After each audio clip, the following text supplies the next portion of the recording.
Hi guys, welcome back to the channel. Thank you so much for tuning into this video. And guys, in this video we'll be looking at the reunion of part 1 of the Real Housewives of Durban, and we are looking up to so much drama and more answers being, or rather more questions being answered here. So guys, it's gonna be a long video and I hope I'll cut it short because a lot was being revealed and you don't want to miss out. So guys, if you haven't subscribed to the channel, really consider subscribing by clicking on that red subscription button down below, and don't forget to turn on the notification bell so you're the first one to get notified whenever new videos are uploaded. So guys, without wasting any time, let's get into this video. So it kickstarts with the ladies preparing themselves, glamoring themselves as per the norm. The ladies has to look good for this.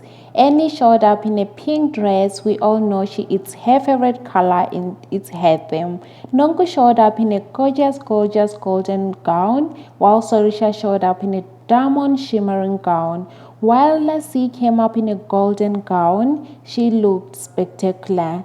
Jojo also came up in a shimmering gown, silver, the same or almost the same as Sorisha, and Lonnie came in a green gown that really showed up her beautiful body. So then came in the intro where we all know the intro of the Real Housewives Season 2, where one Nonku expresses that she is a free spirit and she ain't constrained by society, and saying she owned her stage, or rather she built her stage, and best believe she will put herself on it too. Sorisha, who says that word on the street is she was filthy fun and fabulously nice, which is true guys. Then Londi, it's a curvy word, but wait until she gets on her throne. Then it came on to say, rather to Lassie, where she says life has thrown her into the fire, but she has chosen to be the fire for her to cope. And that's really reasonable looking at what Lassie had been really going through. Then Jojo, what you see isn't what you always get.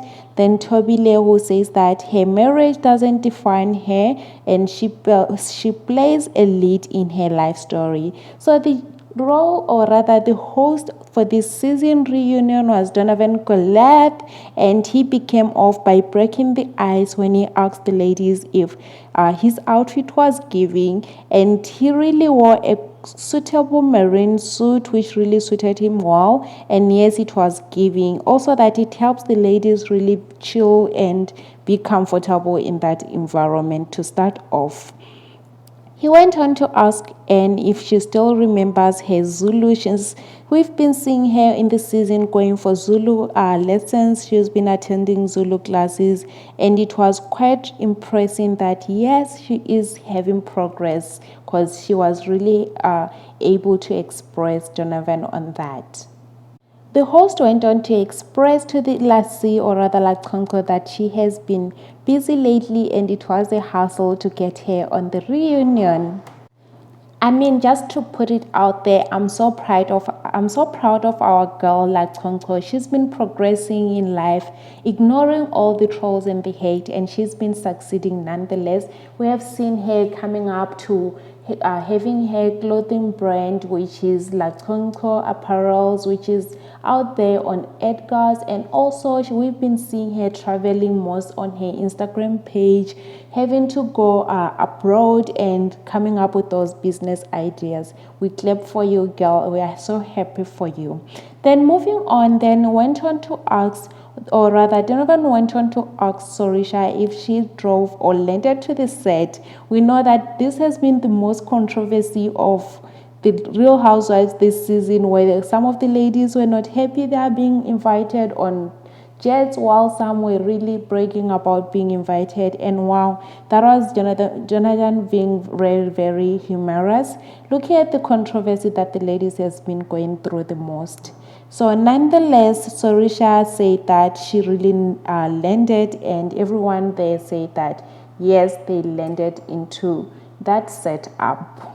So the host went on to ask the ladies individually how they are feeling and what they are looking forward to in this episode, When it came on to Londi's turn, she stood up, your girl stood up and told the ladies that she's been baking, meaning that she's happily pregnant and she's looking forward to that. She looked really, really gorgeous, and knowing Londi's body, she's giving girl, and we are happy and proud of her. Then when Nongo asked how far she is, she responded saying, I'm far, and she is black. She doesn't say the months. Well, we believe her. Culturally, we are different. Some of us, that's how we are. We never reveal how much or how far we are with our pregnancies. So that was it for that scene then. So they revealed the reason that they started off the season with the spring has sprung. Remember on episode 1 of this season, it came Nongwe had a spring has sprung event where she said with the ladies that they are starting up on a free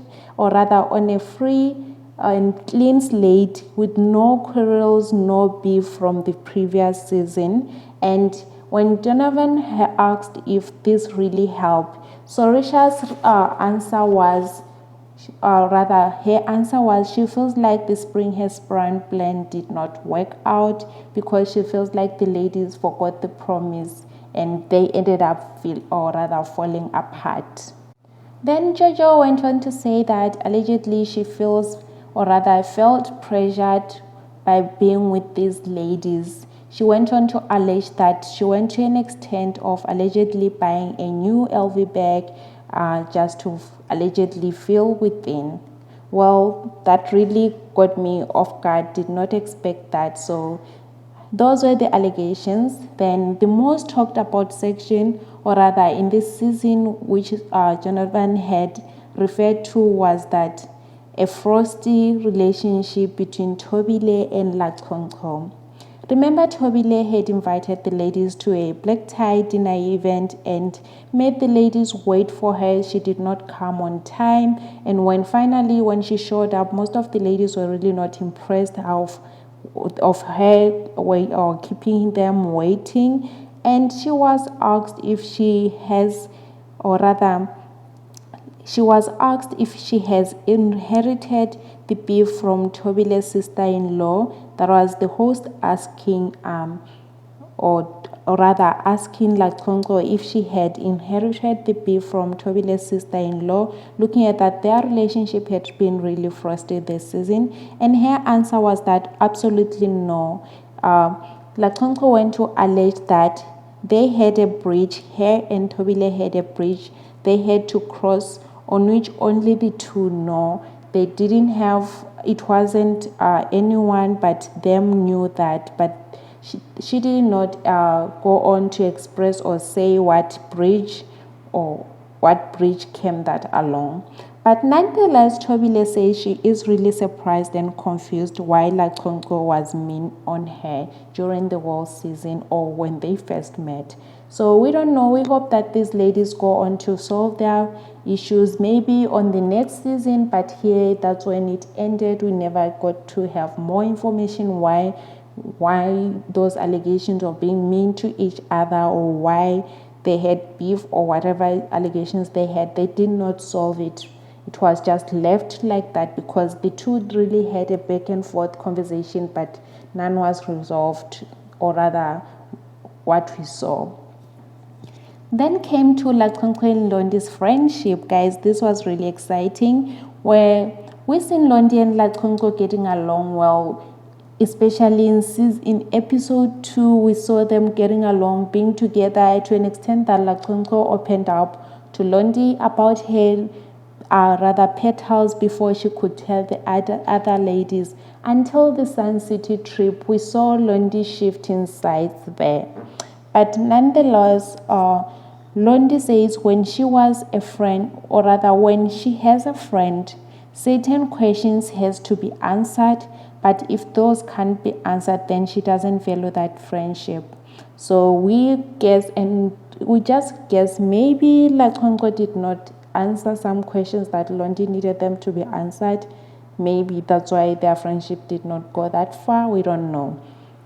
They went on to have a back and forth, Londi accusing her that the long calls had no answers and information and all that allegations, and they had a back and forth conversation, but we didn't see any being solved. But we hope that going forward to season 3, maybe they will solve that. We don't know.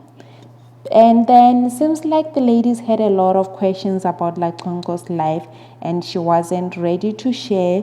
Then they were not happy about it. But I'm so glad Laxonko did not share any of this information, or rather did not answer any of these asked questions, because we never know people what they will use that information for. I'm so proud of Laxonko in this situation.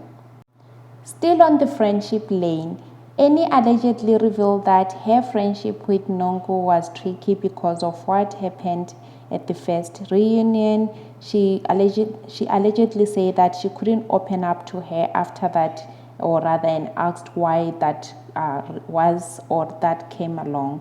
So Risha went on to interject and reveal that when she met Annie allegedly on season 1, she allegedly felt it is not her cup of tea until halfway, when allegedly Anne had allegedly opened up to Sorisha that she was allegedly bullied when she went on to school overseas.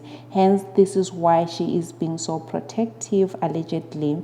But nonetheless, Anne revealed that social media backlash, because she is upfront. She says she really shoots things straight.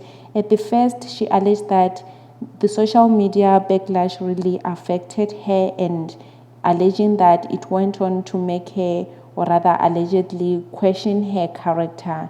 And she alleged that it took her husband and therapy for her to be able to say her truth. Maybe it's because she doesn't deliver it in a smooth and soft way. Hence, that's why people don't understand her. But she says that she really likes saying out the truth and being honest. We really value that and hope that she will be smooth going forward. Then Mabusi was welcome to join the ladies in, and she asked why they didn't add her on the WhatsApp group, and Anne revealed that allegedly the group was for the main characters of the show. However, Mabusi went on to say that she felt really sidelined and the ladies did not to get along with her. She revealed that she's been through the most with the ladies and felt sidelined. But she really went on to really thank Laxonko that she has been on her side from the beginning and she'll never let her down. And she's really grateful for that relationship and her attitude towards her, which was really touching to see that their friendship and sisterhood is really growing. Then Jojo went on to apologize to Mabusi, and Mabusi wasn't letting it go. She really expressed how hurt and how that wrong it was of them asking if her clothing brands were real or not. And I was glad that she stood up her ground and expressed how she felt about the ladies accusing her of her clothing being real or not. And I was really happy that, especially that I've seen Mabusi throughout the season, that they really weren't taking her seriously, but she went on to stand her ground and expressed her feeling. It really helps, especially if you're hurt and all that. Having to say out what you feel really helps heal. And I was so glad and happy for Mabusi for doing that for herself. Proud of her. Then moving forward, we had the Nambiti tea. Londi had invited the ladies to the trip. She claims that she wanted to know the ladies better through that trip. That's when some ladies flew, some of them drove and had a car breakdown. But nonetheless, the private jet issue came in again, and we say that this really interesting. When the host went on to read the tweets, they felt that Jojo was really accusing, or allegedly Jojo was, her frequent saying shut up really was getting on the way of the ladies being able to resolve their issues. So Tobile was asked what everyone was been really wanting to know, what she heard the ladies say about Sorisha regarding them not being invited to the private plane. Well, she revealed, alleging that Laxonko and Mabusi what she alleged that the ladies were talking about what was the criteria of them being invited to fly with Sorisha, alleging that Sorisha chose Anne because she's afraid of her, and also alleging that Jojo, she invited or rather chose Jojo because she's jealous of her, allegedly. We don't know that. Then Sorisha said that her life doesn't resolve or rather revolve on how people qualify or rather quantify it of it. So she doesn't care whatever anyone says about her. She had made peace with herself and she leaves it there. The ladies went on to be sincere and apologize to Sorisha, and it was really emotional, and I was glad everyone was able to do that, and they really resolved their issue there. They went on to refresh on the questions which were asked at Nambiti, starting another drama. However, that was all the answers we could get for now in this part 1 of the reunion, until the reunion part 2, which is going to come up this following week on Thursday. And I can't really wait to get into it and also to come here and review about it. So don't miss on that one, and please do consider subscribing to the channel if you haven't subscribed, and don't forget to turn on that notification bell so that when part 2 is being, or rather when I come up with part 2, you are the first one to get notified. And also give this video a big thumbs up. It helps with the algorithm and growing this channel. And also don't forget to share this video with your friends and anyone you would like them to see. It really helps grow the channel. But nonetheless, if you haven't seen or watched the other reviews of the season from episode 1 until episode 12, I have it here in my channel, and I'll go on and link them down in the description box down below so you don't miss any, so that when you get into this reunion you have really watched and have all the content through. That's it from me now, guys. Bye. See you on my next upload. Love you.